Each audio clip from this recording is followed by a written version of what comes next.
Hello, this is Slingshot Warrior coming to you with a different kind of video than I'm usually that I'm used to making. Not at least not for this channel.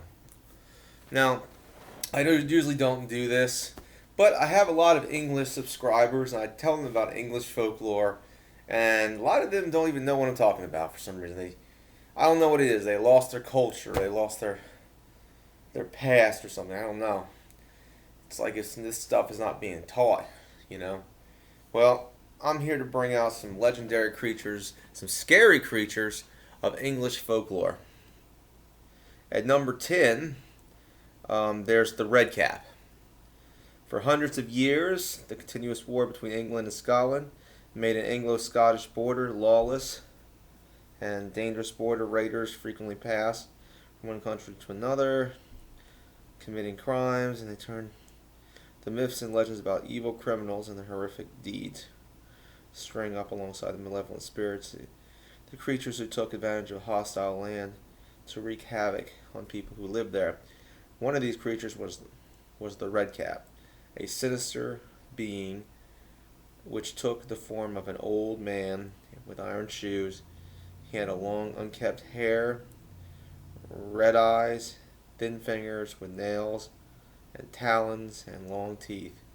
He wore a red cap, prowling between abandoned castles, and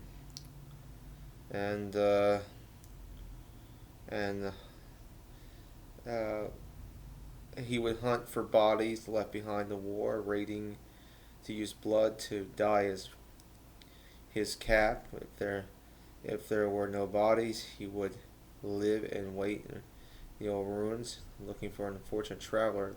He would kill with a rock or exsanguinate. While the red cap sounds scary, there was a way of defeating him.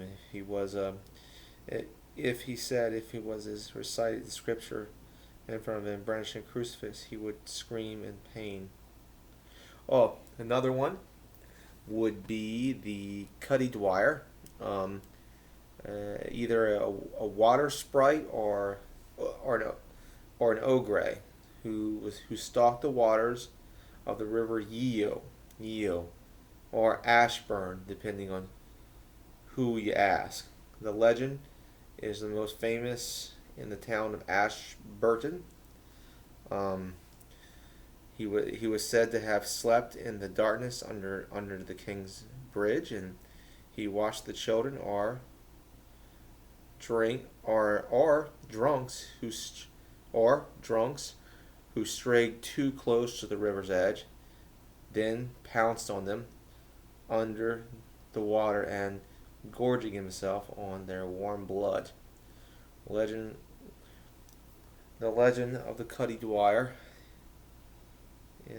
stretches back to at least 1879. Interesting. Drake's drum. It's Sir Francis Drake accomplished a lot during his lifetime, as well for being the first Englishman to see the Pacific traveling. Drake's drum is undoubtedly an English hero.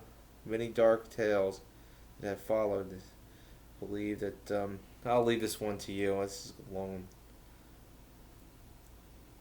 one. The Will and the Wisp. I'm just going to recite the names because this is a little better, and you'll find out for yourselves. The Will and the Wisp, the Black Annis.